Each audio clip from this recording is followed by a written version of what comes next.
የኢትዮጵያ ሕዝባዊ አብዮታዊ ፓርቲ ኢህአፓ እየተዘጋጀ የሚቀርብ ፍኖተ ዲሞክራሲ የኢትዮጵያ አንድነት ድምፅ ነው። ጤና ይስጥልኝ፣ እንደምን አመሻችሁ አድማጮቻችን። ዛሬ አርብ ጥር 29 ቀን 2018 ዓመተ ምህረት ነው። የደምቢ ዶሎ ዩኒቨርሲቲ ተማሪዎች የነበሩትና በአክራሪ የኦሮሞ አሸባሪዎች የታገቱት ተማሪዎች ጉዳይ እስካሁን እልባትን አላገኘም።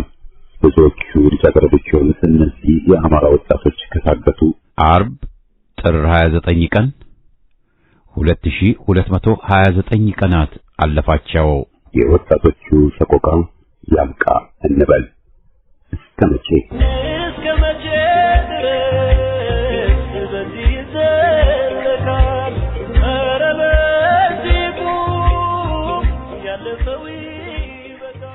በየሳምንቱ አርብ ከአድማጮች የደረሱንን መልእክቶች የምናስተናግድበት የደብዳቤዎች አምድ ፕሮግራማችንን አሰምተን የዛሬ ዝግጅታችን ፍጻሜ ይሆናል።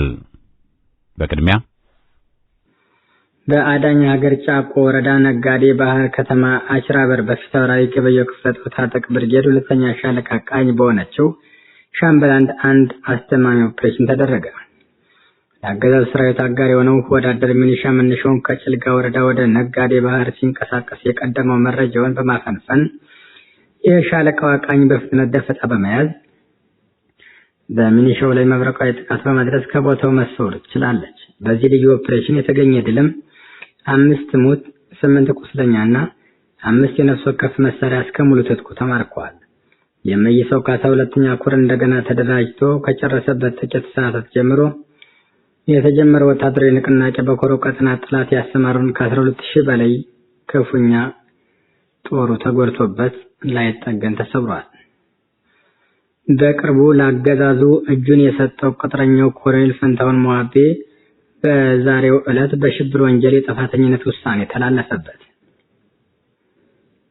ከ15 ዓመት እስከ ሞት በሚያስቀጣው ክስ ዛሬ ጥፋተኛ የተባለው ይህ ቅጥረኛ ፈንታውን ችሎት ላይ አልተገኘም ነበር ተብሏል። የክሱ መዝገብ እንደሚያስረዳው ከ3 ዓመት በፊት በአማራ የተከሰተውን የፖለቲካ ለመረጋጋት ተከትሎ ሕገ መንግስቱን በኃይል ለመናድ የትጥቅ ትግል አማራጭ አድርገው የተንቀሳቀሰው አካል ነው በሚል አገዛዙ ወንበሬን ይነቀንቅብኛል በማለት በራሱ ቅጥረኞች የከሰሰው ይህን ኮሎኔል ፈንታውን በሽብር ወንጀል በፍርድ ቤት ትዕዛዝ ሲፈለግ እንደቆየ ያትታል። ግለሰቡ የፌዴራሉ ከፍተኛ ፍርድ ቤት በሚል የተሰየመው የብልጽግና የግል ፈራጅ በጋዜጣ ጥሪ ቢያደርግም ሊገኝ አልቻለም በማለት ሙሉ በሙሉ ፍርድ ቤቱ ባልዋለበት ብይን ሰጥቷል።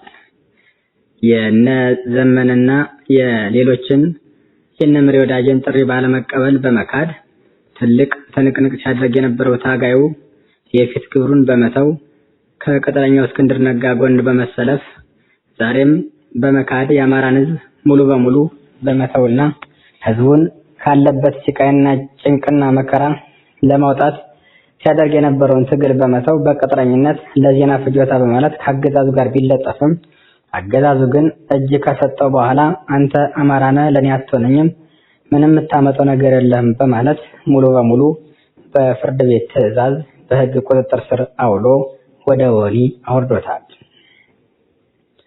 ጄኔራሎችና የክፍለ ጦር አዛዦች የተሰዉ የመከላከያ ሰራዊት አባላት ደሞዝ ለ6 ወራት እንደሚቀበሉ ያተተ ቢሆንም በዚህ ለማማለልና ህብረተሰቡን ለማደንዘዝ አስቦ የተሰራ ነው በማለት ዜናው ተጠናቅሯል። አለሙ አንዳርጌ የሚባል የምዕራብ ዕዝ 401ኛ ኮር ለ24ኛ ክፍለ ጦር ፋይናንስ ቡድን ኃላፊ ሲሆን ከአረመኔው ሰራዊት በመክዳት 206ኛ ኮር 34ኛ ክፍለ ጦርን ተቀላቅሏል።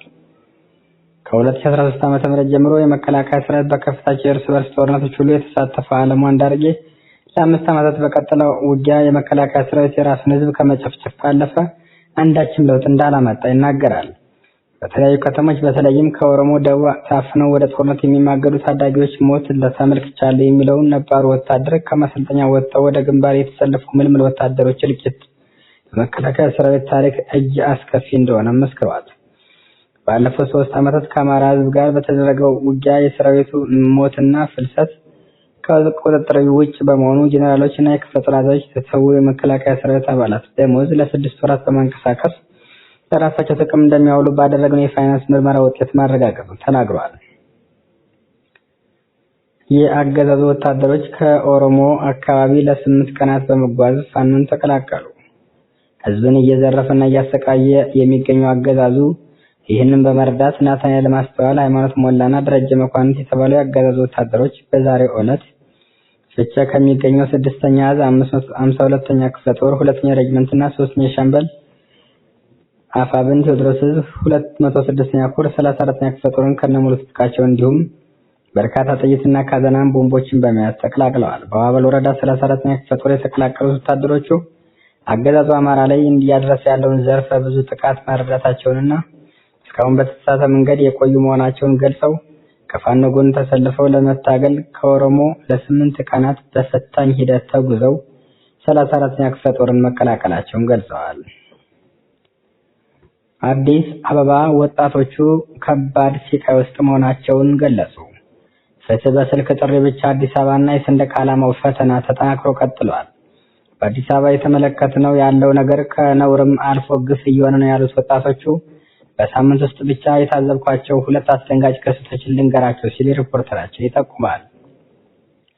የሥራ ባልደረባው ለጸሎት ቤተክርስቲያን እየሄደች አረንጓዴ ቢጫ ቀይ ያለበት ነጠላ ስለለበሰች ብቻ መንገድ ላይ ታንቃለች የሚለው የመረጃ ምንጫችን ዛሬ ሙሉ በሙሉ ለቀንሻል፣ በሌላ ቀን ግን አብረን እናቃጥልሻለን የሚል ዘግናኝ ዛቻ ደርሶባታል።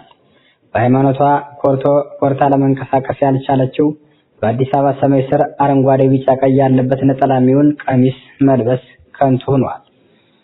በሁለተኛ ደረጃ አንዲት ኢትዮጵያዊት አትሌት በእጇ ላይ ባንዲራ በማሰሯ ምክንያት ታክሲ ውስጥ ተዋክባ በመጨረሻም ፖሊስ ተጠርቶ ወደ እስር ቤት ተወስዳለች ተብሏል። በጣም የሚያሳዝነው አጥፊው መለቀቁና እሷ መታሰሯ ነው። ጠባብ የኦሮሞ ተገንጣይ ቡድኖች አረንጓዴ ቢጫ ቀይ የሚባል በከተማዋ እንዳናይ ካሉ ሰነባብተዋል። በጣም የሚያስደነግጠው ግን አትሌቷ ከስር የተፈታችው የምታውቀው ባለስልጣን ስላለ በመደወሏ ብቻ መሆኑ ነው። ካልሆነ ግን ከሆነ ቤት አትወጣም ነበር ነው የተባለው። ህግ መጠለያ መሆን ሲገባው የሚያውቀው ሰው ለሌላው ዜጋ ወጥመድ ሆኗል። ኦህዴድ አዲስ አበባ ላይ እየሰራ ያለው ይህ ነውር ወይስ ግፍ ነው ባይታወቅ ኑሮስ በአገራችን ሰንደቅ ዓላማና በዜጎች መብት ላይ የሚፈጸመው ይህ ግፍ መጨረሻው ምን ይሆን ሲሉ የአዲስ አበባ ነዋሪዎች ቅሬታቸውን አባብሰው ቀጥለዋል። የመንግስት ሰራተኞች ደሞዝ ከህግ አግባብ ውጭ እየተቆረጠባቸው መሆኑ ተገለጸ። ለልማትና ለኤችአይቪ በሚል ከህግ አግባብ ውጭ ደሞዝ እየተቆረጠባቸው መሆኑን ያቀረቡት መንግስት ሰራተኞቹ አሁንም ተቃውሟቸውን አጠናክረው ቀጥለዋል። በ2018 በጀት ዓመት በ6 ወራት ውስጥ በእቅድ ከተያዘው ተግባራት መካከል በ20 ጉዳዮችና በ46 ተቋማት ላይ ቁጥጥር የተደረገ ሲሆን በዚህም በተለያዩ በ100 አሰራር ክፍተቶች ላይ ስምምነት የተደረሰባቸው ግኝቶች ተገኝተዋል።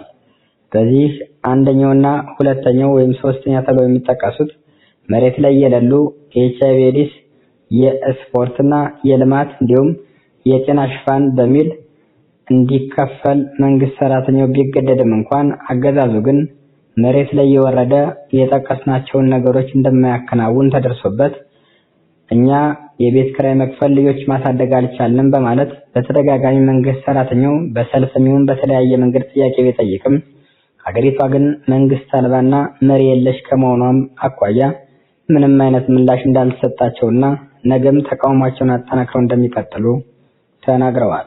የዕለቱ ዜና በዚያ በቃ።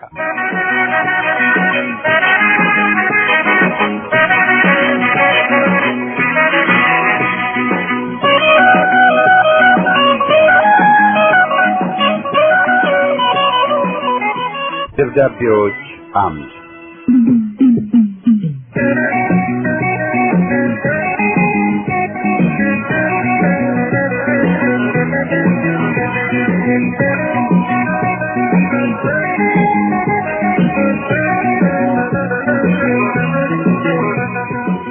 ይህ ፕሮግራም ከእናንተ ከአድማጮቻችን ያገኘናቸውን ደብዳቤዎች የምናስተናግድበት መድረክ ነው።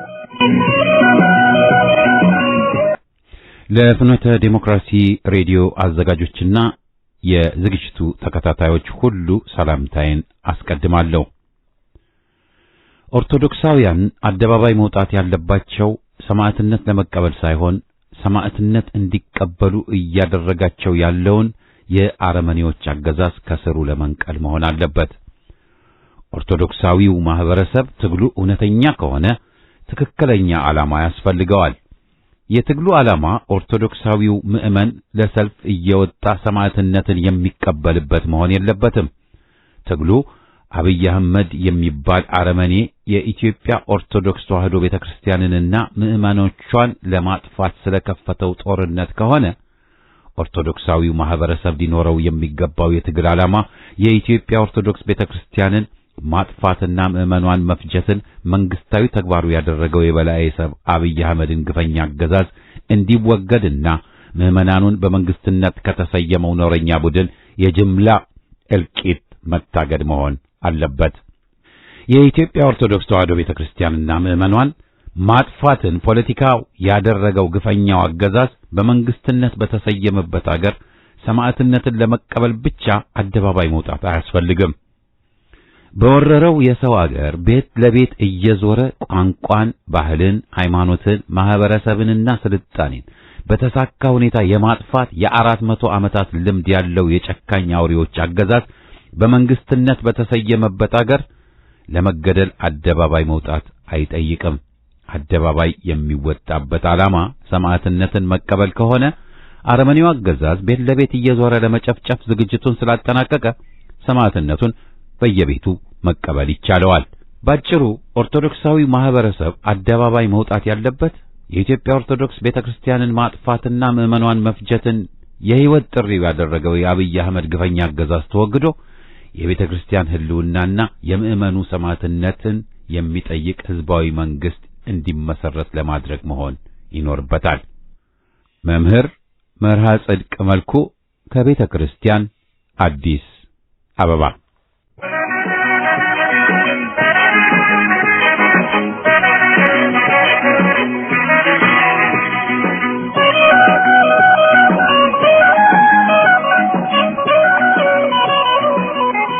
ሰላም ጤና ይስጥልን። ፍኖቶች እንደምንሰምታችኋል።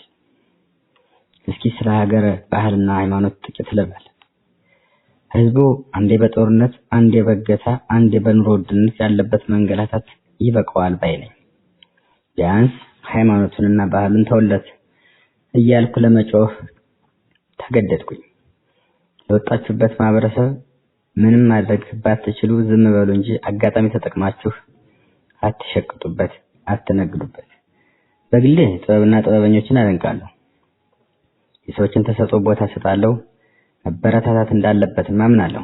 ነገር ግን በስመ ጥበብና በስመ መዝናኛ የአንድ ህዝብ ባህልና ሃይማኖት በዚህ ደረጃ ክብሩን ሲያጣ ማየት አልፈልግም። ያውም የተወለድኩበት ያደግኩበት ራሴን ያኖርኩበት ባህል እንዲህ በራሱ ልጆች የገንዘብ መሰብሰቢያ ሆኖ ሲጨማለቅ ማየት ያማል። ወዳጆች፣ እነዚህ ተዋናይ በሚል ዩቲዩብ ቻናል በኩል በድራማ ፊልምና ሙዚቃዎች የጎጃም ባህልና ሃይማኖት የሚያራክሱ ወጣቶች መከሯቸው ባይ ነኝ እንጂ አታጨብጭቡላቸው።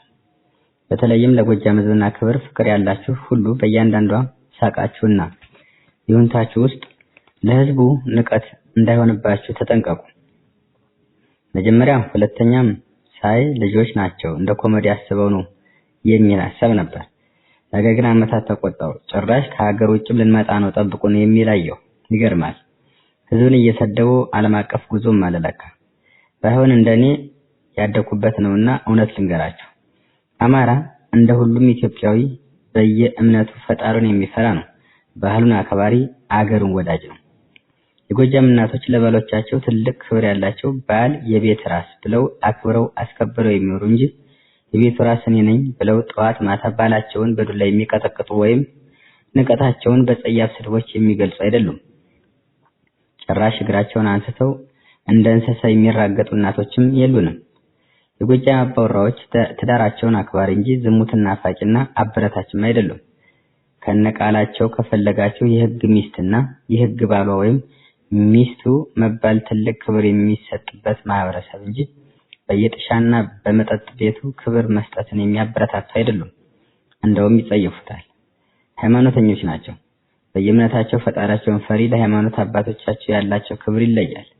ካህናት የእግዚአብሔር ዓይኖች ናቸው የሚለውን ትምህርት አምነው ተደርጎላቸው የሚኖሩ እንጂ አባቶችን የሚያጣጥሉም አይደሉም።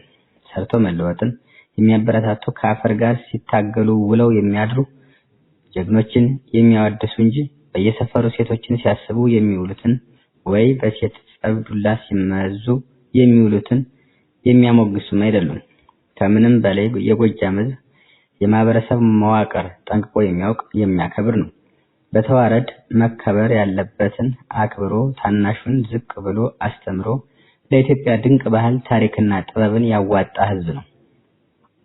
እናም የዚህ ቻናል ባለቤቶች ስለምታምኑት እምነት ፈጣሪ ስትሉ ባካችሁ አንድ ሕዝብ በሚዲያ በዚህ መንገድ አታስተዋውቁ። እንዲህ ያለ ቀልድና መዝናኛ ይቅርባችሁ። በኮሜዲ ስራም እኮ መልካም ነገር ማስተዋወቅ ይቻላል።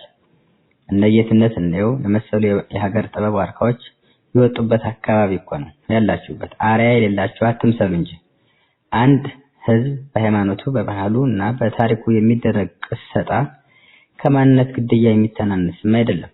ገንዘቡ ይቅርባችሁ። የሚያጸጽታችሁን ነገር አታድርጉ። ወይም ስንት ጎጃም ነው ያለው? እኛ የማናውቀው ለእናንተ ብቻ የተገለጠ ጎጃም ካለ እንግዲህ ለእናንተ የቤት ስራ። አቅም አላችሁ፣ ተሰጧላችሁ። ያን እግዚአብሔር የሰጣችሁን ጸጋም ለመልካም ነገር ተጠቀሙበት። አድናቂ ነን የምትሉም የምታደንቁትን ለዩ። ሀገር እንዲህ እንደዋዛ እየሳቅን እንዳንሸኛት ተጠንቀቁ። በታሪክ አጋጣሚ የጎጃምን ባህል እና ሃይማኖት ፈራ እግዚአብሔርነትን ሙሉ በሙሉ የጣሰ ከሕገ ሰብ የወጣ እንደ ማህበረሰብ የክፍለ ሀገር የጎጃምን ሕዝብ መብት ባህልና ሃይማኖት የጣሰ መልእክት የሚያስተላልፉትን ለሕግ እናቅርብ እንዳንል ሀገሪቷ ውስጥ ሕግ የለም። ሁሉም በየፈለገው የሚንቀሳቀስበት እድል ነው ያለ። ስለዚህ ሕግ ማለት ሕዝብ ነው። አሁን ባለው የኢትዮጵያ ነባራዊ ሁኔታ የህብረተሰቡ ህሊና፣ የህብረተሰቡ አስተሳሰብና ሚዛን ሕግ ተብሎ ይጠራል። ስለዚህ ተዋናይ ቲቪ ላይ የሚሰሩትን የአንድን ሀገር ባህልና ሃይማኖት የሚያንቋሽሹና በተንሸዋረራ አኳኋን መልእክት የሚያስተላልፉትን ሰዎች እንምከራቸው፣ እንዲመለሱና ትክክለኛውን ቱባ እንዲያስተላልፉ ከወዲሁ መልእክቴ ነው ሲል ጓዳችን ከባህር ዳር መልእክቱን ቋጭቷል።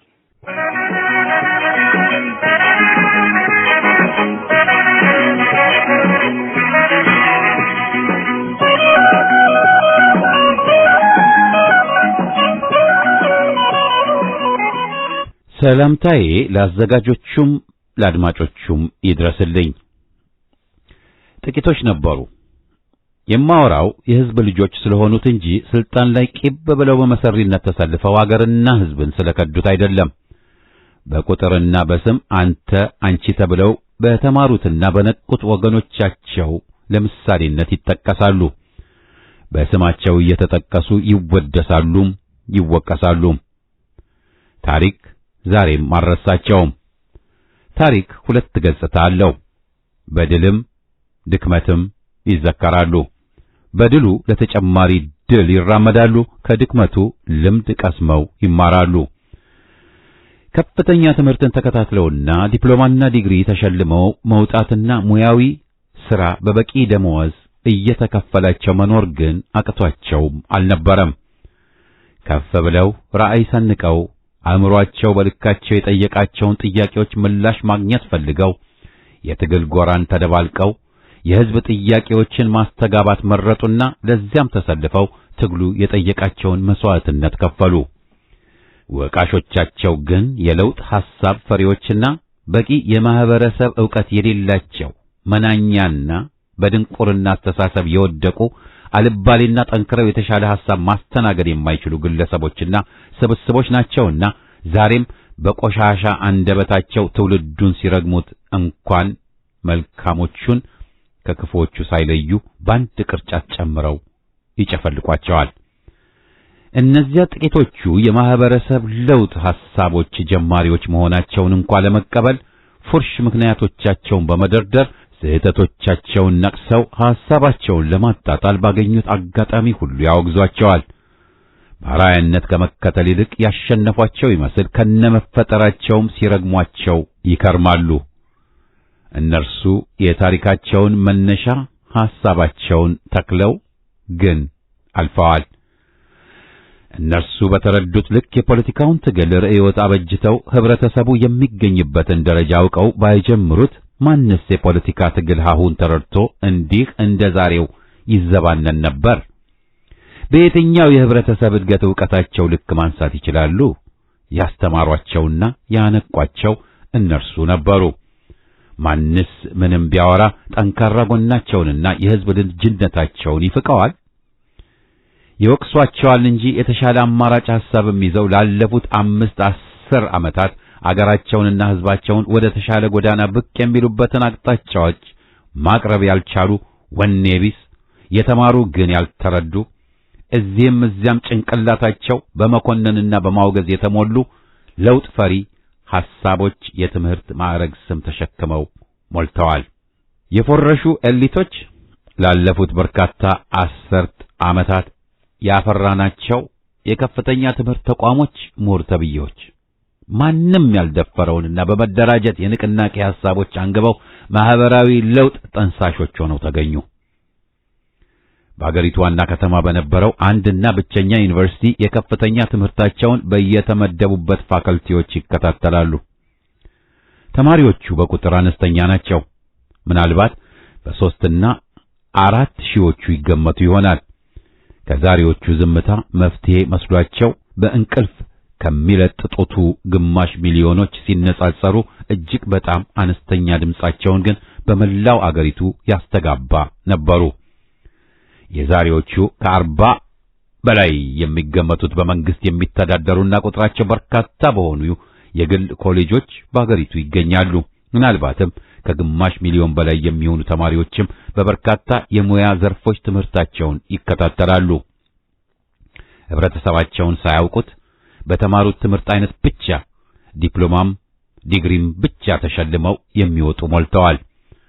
ራሳቸውን እንኳ ተከነናል በሚሉት ዕውቀት ተሰልፈው በቂ ሥራና ደመወዝ ማግኘት አቅቷቸው ከቀሰሙት ዕውቀት ጋር በማይገናኝ ሥራ ዘርፍ ተሰማርተው ኑሮ ከብዷቸው ሲንገላቱና ሥራቸውም ሲሰደዱ የውሃ አራትና የዱር እንስሳት ቀለብ የሆኑ ሞልተዋል። 500,000 ተማሪ በየኮሌጁ ተሰማርቶ እያለ ባለፉት 2 እና 3 አስርት ዓመታት አንድ የህዝብ ጥያቄ አንስቶ አምሮ ታግሎ እንኳ አያውቅም። አንድም ስመጥር ታጋይ ተማሪ የነበረ አፍርቶም አያውቅ። በቁሙ የቆረ የህዝብ ጥያቄ አንጥሮ አውጥቶ አስተባብሮ ድምጽ ያላበረከተ የትምህርት ተቋም ግፍና በደል፣ አፈናና እስራት፣ ግድያና መፈናቀል፣ መሰደድና መራብ ወዘተርፈ ከመጠን ባለፈ በሚገኝበት የፖለቲካ ስርዓተ ማህበርን ቀና ብሎ ለመታገል አቅምና ችሎታ ያጣ ቡከኖች የተሰባሰቡበት ተቋሞች ራሳቸውንም ጨምሮ የማህበረሰብ ጥያቄዎች ሞልተው እያሉ ግን ሰብሰብ ብለው አይጠይቁምም፣ አይሞግቱምም። ለዛ አልተካኑም።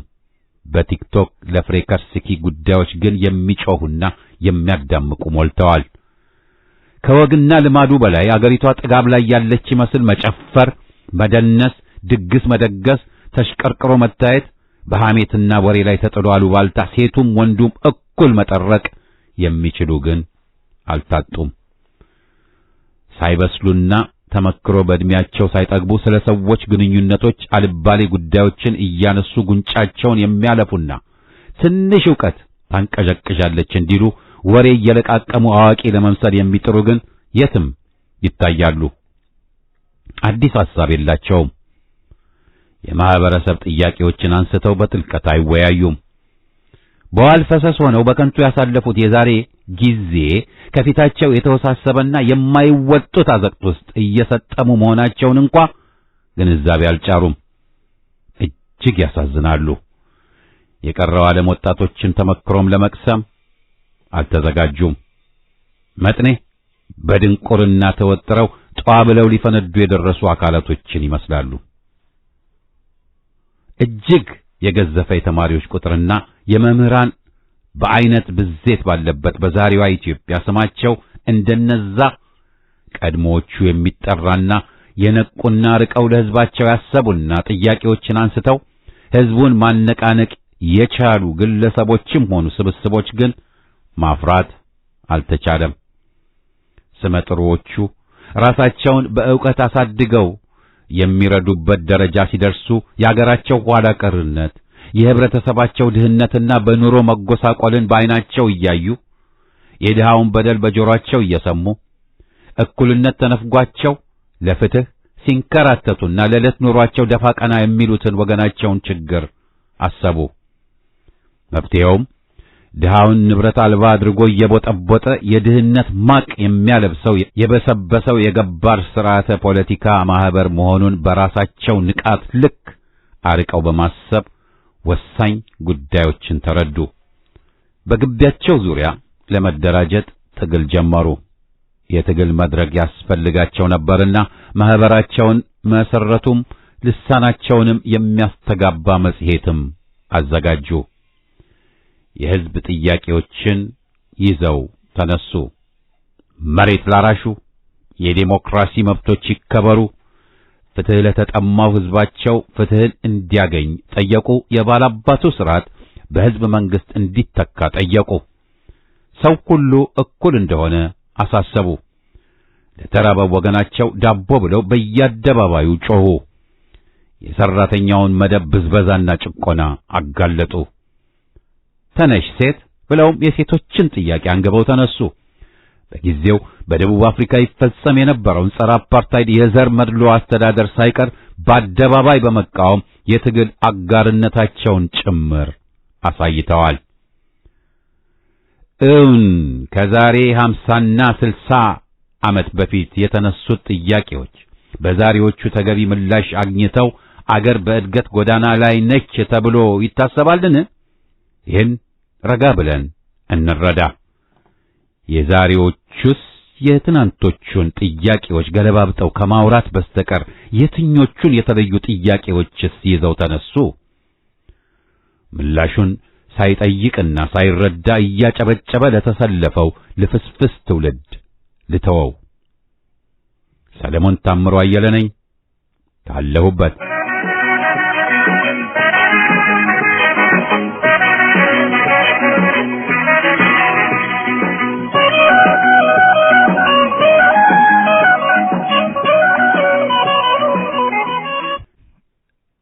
ለፍኖተ ዴሞክራሲ የኢትዮጵያ አንድነት ድምጽ። ወንጀለኛን በስሙ መጥራት ያስፈልጋል። ኦነጋውያን አማራ አያሳየኝ ብለው አማራን ከምድረ ገጽ ለማጥፋት ያቋቋሙትን የሰናፍጭ ቅንጣት ታክል የመንግስትነት ጠባይ የሌለው የኦሮሞማ የጅምላ ጭፍጨፋ፣ የዘር ማጥፋት፣ የቅሚያ፣ የስርቆትና የወንጀል ድርጅት የፌዴራል መንግስት፣ ማዕከላዊ መንግስት ወዘተርፈ እያሉ በማዕረግ መጥራት በአማራ ህዝብ ላይ እያካሄዱት ያለውን ዘግናኝ የዘር ጭፍጨፋ፣ የጦር ወንጀል፣ የሰብአዊ መብት ጥሰት፣ የጅምላ የዘፈቀደ እስር፣ ዘረፋና ውድመት ህጋዊነት እንዳለው የሚያስቆጥር ነው። ኦሮምኛ የማይናገር ጠላት ነው መጥፋት አለበት ብለው የሚያምኑ ኦነጋዊ አረመኔዎች በደነዘዘ አእምሯቸው የፈጠሯትን ኢትዮጵያ የምታክል ኦሮሚያቸውን ለመመስረት እና የኢትዮጵያ ነገዶችን ሰልቅጠው ለማጥፋት ተቀዳሚ እንቅፋት ይሆንብናል ያሉትን አማራ አስቀድመን ማጥፋት አለብን ብለው ያቀዱትን የዘር ማጥፋት ዓላማ ለማስፈጸም በአማራ ህዝብ ላይ ያወጁትን የለየለት የጅምላ ፍጅት፣ የዘር ማጥፋትና አረመኔያዊ ጭፍጨፋ እያካሄዱበት ያለው ስመ መንግስት በወንጀል የተቋቋመ የእልቂት፣ የፍጅት፣ የጅምላ ግድያና የዘር ማጥፊያ ማህበር እንጂ እውነተኛ መንግስት አይደለም። በትክክለኛ ስሙ ኦነጋዊ የጅምላ ጭፍጨፋ፣ የዘር ማጥፋት፣ የቅሚያ፣ የዘረፋና የወንጀል ድርጅት ተብሎ መጠራት አለበት። ይህ የኦሮሞማ የወንጀል ድርጅት በአማራ ህዝብ ላይ እያካሄደው ያለውን የዘር ማጥፋት ዓላማ ለማስፈጸም ያሰማራው ነፍሰ በላ አራዊትም የአገር መከላከያ ሰራዊት ሳይሆን የናዚ ኦነግ ጨፍጫፊና ዘር አጥፊ አራዊት ተብሎ በግብሩ መጠራት ይኖርበታል። የኢትዮጵያን ጠረፍ በሁሉም አቅጣጫዎች በውጭ ወራሪዎች አስደፍሮና የአገርን ዳር ድንበር የማስከበሩን ክቡር ዓላማ ትቶ የኦሮሞማን ዓላማ ለማሳካት የአማራን ሕዝብ እየጨፈጨፈ የሚገኝን አንበጣ አራዊት የአገር መከላከያ እያሉ መጥራት የናዚ ኦነግ ጨፍጫፊና የዘር አጥፊ አራዊት የሚጨፈጭፈውን የአማራ ሕዝብ ተነግሮ የማያልቅ ግፍ ማቅለል ነው። ስለዚህ እየተስተዋለ ሲል መልእክቱን ያደረሰን ፋኖ ይድነቃቸው ግርማ ከወሎ ነው።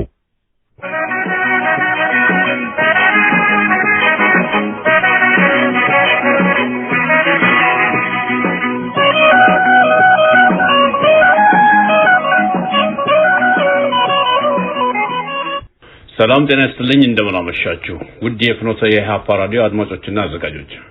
ውድ አድማጮች ሆይ ሰማችሁ፣ በሰሜን ሀገራችን ምን እየሆነ ነው ያለው? ይህንን መልሶ ለእናንተ ማውራት ለቀባሪዋ ማርዳት አይሆንብኝ እንጂ ጦርነት ሱስ የሆነባት ወያኔ እነሆ ጅራፏን ይዛ ከኦሮሞማ መንግስት ተብዬ ጋር ተመሳጥራ ምናልባትም የመጨረሻው ይሆናል የተባለውን ጦርነት ከፍታለች። ይህ ከኢሲ ቡድን ከዚህ ቀደም በምዕራባውያን ኃይሎች እየተረዱ በዚህ ህዝብ ላይ ከ3 በላይ ጦርነት ከፍቶ ጉዳት ካደረሱ በኋላ በወቅቱ እንደዛሬው ያልተደራጀ አማራ ክንድ ተመቶና ተሸንፎ መመለሳቸው ሁላችንም የምናውቀው ጉዳይ ሲሆን ዛሬም ያለፈውን ሽንፈታቸውን አንቀበልም በማለት እንደገና በአዲስ መልክ ተደራጅቶ ጦርነት የከፈቱ ሲሆን ይህንን ከታሪክና ከራሳቸው ጋር እየታገሉ መሆናቸውን የተመለከቱ ወገኖችም ኧረ ተው እናንተ ሰዎች ዘንድሮ ሲቀርባችሁ ያኔ ሞክራችሁ ያልቻላችሁትን አማራ ዛሬ ከተጠበቀው በላይ የተደራጀ ስለሆነ አትችሉምና በሰላም አብሮ የመኖር አጀንዳ ቀይሱ ቢባሉ እነሱ ግን በእብሪትና በእንቢተኝነት በአማራ ላይ አራተኛ ጊዜ እነሆ ጦርነቱን ቀስቅሰዋል። ይህ ጦርነት ጥድፊያና ተልእኮ ለኔ እንደገባኝ ከሆነ ጦርነቱ እንዲቀጥል የመረጠችው ወያኔ ፋኖ የብልጽግናን መቃብር ቆፍሮ ማጋመሱን ተረታ። በዚሁ አጋጣሚ ቶሎ የፋኖን ኃይል በዚሁ በዛም ብለን አዳክመን አብይ ምዕራብና ደቡብ ትግራይን ብለን የምንቃዠውን መሬት ያጸድቅልናል የሚል ህልማቸውና ቅዠታቸውን ስላልተላቀቁ ይመስለኛል። ወያኔዎች መቼስ የትናንትም ሆነ ዛሬም መሳሳታቸው ከዚህ በላይ ይብቃችሁ ብሎ ማን በነገራቸውና አርፎ በኢትዮጵያዊነታቸው ቢቀመጡ ጥሩ ነበር። እንዲሁ በከንቱ አብይ ለራሱ ፋኖ የሞት ቀጠሮ ይዞለት የተጠባበቀ ያለውን ተማምኖ ለምትፈጽሙት ተጨማሪ ጥፋት ዛሬም ሆነ ነገ በምድርም ሆነ በሰማይ ከተጠያቂነት አታመልጡምና ሐቁ ባይገባችሁ ነው እንጂ በአሁኑ ጊዜ አብይ ለራሱም ጊዜ የለውም። በዛ ላይ በምንም መልኩ የሚታመን መሪም አይደለም። ያው እናንተ የፈጠራችሁት እንደናንተው ዘረኛ ሰው ስለሆነ ነጋ ጠባ በተለይም በአማራ በትግራይ ህዝብ መሃል ጦርነት ከመጎሰም መቆም አልፈለገም። በዚህ በሁለቱ ህዝቦች መሃል ምንም ሰላም የሚባል እንዲፈጠር እንደማይፈልግ እያወቃችሁ እናንተም በዛው በጥፋት ጎዳና መጓዝ መረጣችሁ። አሁንም የድራማ አካል ሆናችሁ የምትቀጥሉ ከሆነ የምታተርፉ ነገር ቢኖር ኪሳራ እንጂ አንዳችም ጥሩ ውጤት አይኖርም። እዚህ ላይ ይልቅ እውነቱን ልንገራችሁ፣ አሁንም በድሮ መንገድ ከቀጠላችሁ የትም አትደርሱም። እንዲሁ በከንቱ የትግራይን ህዝብ ሰቆቃ ታበዛላችሁ እንጂ ሌላ ተአምር አታመጡም። ለነገሩ ፈርዶባችሁ አሰማብላችሁ እንጂ የቀድሞ አለቃችሁ የመለስ ዜናዊ የአደራ መልእክቱን ብትሰሙ ኖሮ በከንቱ የብዙሃን የትግራይ ወጣቶች፣ አባቶች፣ እናቶች፣ አረጋውያን፣ ሽማግሌዎችና እንስሳት ሳይቀሩ በጀትና በድሮን አይጋዩም ነበር። እሱንም ችላ ብላችሁ ከአማራ ጋር ተባብራችሁ የጋራ ጠላት ከሆነ በአብይ ላይ መዝመት ሲገባችሁ መልሳችሁ እዛው በአማራ ላይ ቸክ ማለታችሁ የሚያስከትለው እልቂትና ታሪካዊ ውርደት ዛሬም ከድሮ የባሰ ይሆናል እንጂ ምዕራብና የደቡብ ትግራይ የምትሉት የመሬት ህልም እውን ሊሆን አይችልም። አሁን የመጨረሻቸውን አንድ ጥያቄ ጠይቃችሁ በአገራችን ኢትዮጵያ ላይ ጣሰን የከሰረው የውጭም ሆነ የውስጥ ጠላት ሁሉ አንዳችም በቡድንም ሆነ በግለሰብ ደረጃ ሁሉም አልተሳካላቸውም። እንዲሁም በፍረት አፋቸውን በእጃቸው ጥርቅም አድርገው ሲተክዙ ነው የምናያቸው። ስለዚህ የትግራይ ፖለቲከኞች እባካችሁ ኢትዮጵያ ሆናችሁ እንደ ድሮ ከመኖር ውጪ ሌላ መፍትሄ ሊሆን አይችልምና አደብ አድርጋችሁ ከአዋሳኝ ሰላማዊ ከሆኑ ከአፋርና ከአማራ ህዝብ ጋር ተስማምታችሁ በሰላም አብሮ መኖር ምርጫችሁ ቢሆን መልካም ይሆናል። አለዚያ ለዘመናት ከጦርነት ወደ ጦርነት እያሸጋገራችሁ ያሳቃያችሁት የትግራይ ህዝብ አንድ ቀን በቃን ብሎ የተነሳለት የተንቤን ተራሮች ጫካ ሆኖ ደብቆ ሊያድናችሁ አይችልምና ከወዲሁ አስቡበት ሲሉ ይህን መልእክት የላኩልን አቶ መስኮ ግልማ ከኤድመንተን አልበርታ ናቸው።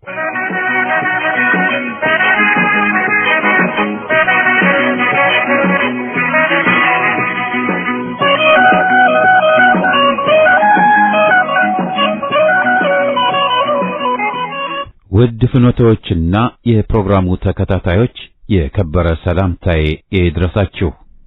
የሚፈራና የሚንቀጠቀጥ ቢኖር ተመልሶ ይሄድ። መሳፍንት ምዕራፍ 7 ቁጥር 3። በዓለም ታሪክ ውስጥ እጅግ የሚሰቀጥጠው ክህደት በጠላት የሚፈጸመው ሳይሆን አብሮ በበላ አብሮ በጠጣና እስከ መቃብር አብሬህ ነኝ ባለ የቅርብ ወዳጅ የሚፈጸመው ነው። ሐዋርያው ጴጥሮስ በጌቴሲማኒ የአትክልት ስፍራ የጌታውን ጠላቶች በሰይፍ ሊከላከል የቆረጠ ቢመስልም በመጨረሻው ሰዓት ግን አላውቀውም በማለት 3 ጊዜ ክዶታል። ጴጥሮስ የከዳው ጠላት ስለበረታ ሳይሆን በውስጡ ያለው የመሞት ፍርሃት ስላሸነፈው ነው። ዛሬም በሕልውና ትግላችን ውስጥ ያሉ አንዳንድ ሰዎች የጥቅም ፍርፋሪ ሲያሳዩአቸው እንደ ጴጥሮስ ትግሉን አላውቀውም፣ ሕዝቤን አላውቀውም እያሉ ወደ ጠላት ካምፕ ይኮበልላሉ። ጴጥሮስ የከዳው ጌታው ሊሰቀል ጥቂት ሰዓታት ሲቀሩት ነበር። ዛሬም ከዳተኞች የሚከዱት የነጻነት ፀሐይ ልትወጣ የአምባገነኑ ሥርዓት ምሰሶ ሊናጋ ጥቂት ሲቀረው ነው። በድል ዋዜማ ላይ የሚደረግ ክህደት ደግሞ የታሪክ ጠባሳው አይፋቅም።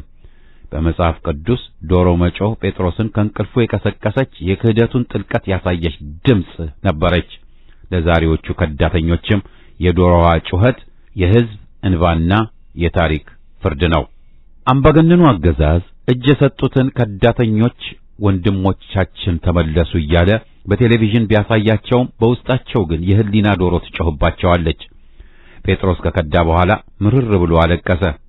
ማቴዎስ 26:75 ንስሐም ገባ። የዛሬዎቹ ከዳተኞች ግን ክህደታቸውን ለሰላም ነው ለአገር ነው በሚል የሐሰት ስብከት ለማስረዳት ይሞክራሉ። ጴጥሮስ ስህተቱን አምኖ ተመለሰ። እነዚህ ግን በወንድሞቻቸው ደም ላይ ለሚቆም የባርነት ሹመት ሰገዱ። ዶሮ ሳይጮህ የድል አዋጅ ሳይነገር ሕዝባችሁን የከዳችሁ ሆዳሞች ሆይ የያዛችሁት የጥቅም ዲናር እጃችሁን ያቃጥለዋል። አምባገነኑ ሥርዓት ሲወድቅ እናንተ መሸሸጊያ አታገኙም። ታሪክ እናንተን የሚዘክራችሁ በጀግንነት ሳይሆን ብርሃን ሲቃረብ ጨለማን በመረጡ የሽንፈት ተምሳሌቶችነታችሁ ነው። በታሪክ ውስጥ የድል ዋዜማ ሁልጊዜም የጀግኖች መፈተኛና የከዳተኞች መውጫ ናት። ጌዲዮን ምድማውያንን ለመውጋት 32000 ሰራዊት አሰባስቦ ነበር። ነገር ግን ድል ሊደረግ ጥቂት ሲቀረው እግዚአብሔር አንድ መመሪያ ሰጠው። የሚፈራና የሚንቀጠቀጥ ቢኖር ተመልሶ ይሂድ። ድል ሊገኝ ጥቂት እርምጃ ሲቀረው 22000 ወታደሮች ትግሉን ጥለው ወደ የቤታቸው ሄዱ። የቀሩትም ቢሆኑ ተፈትነው መጨረሻ ላይ ለድል የበቁት 300 ቆራጦች ብቻ ነበሩ። የትግል ብዛት ለድል ዋስትና አይደለም። በድል ደጃፍ ላይ ፈሪዎችና ተጠራጣሪዎች መግዳታቸው ትግሉን አያዳክመውም።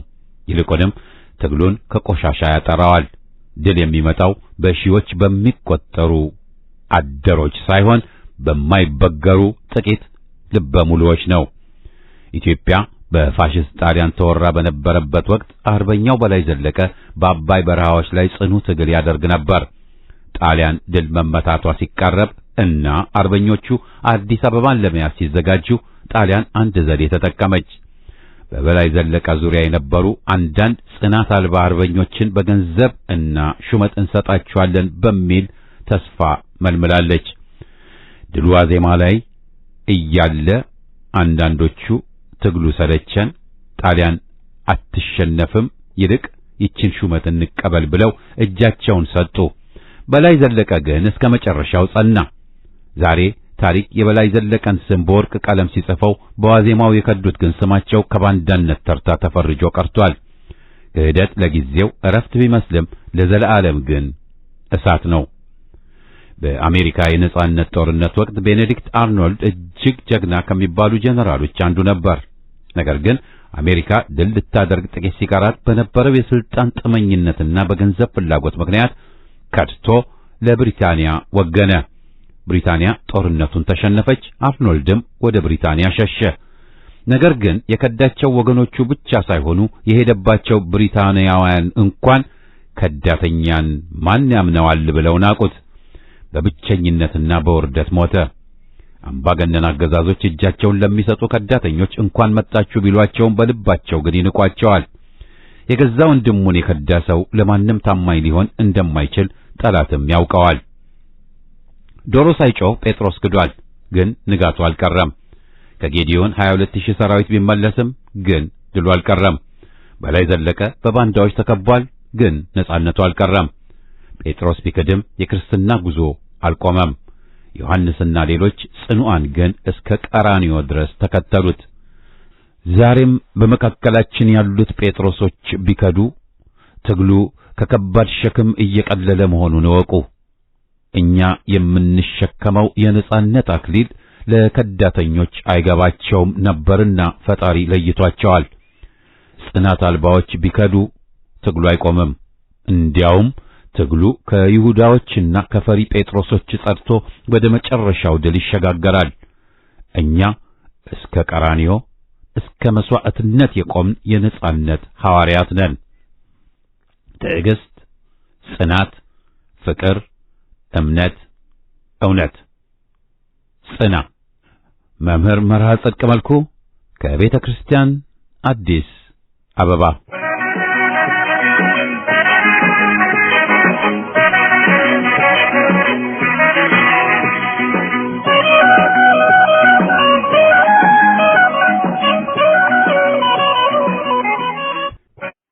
አድማጮቻችን የደብዳቤዎች አምድ ፕሮግራማችን በዚሁ ይጠቃልላል። ሳምንት አርብ እስከምንገናኝ ደህና ቆዩን።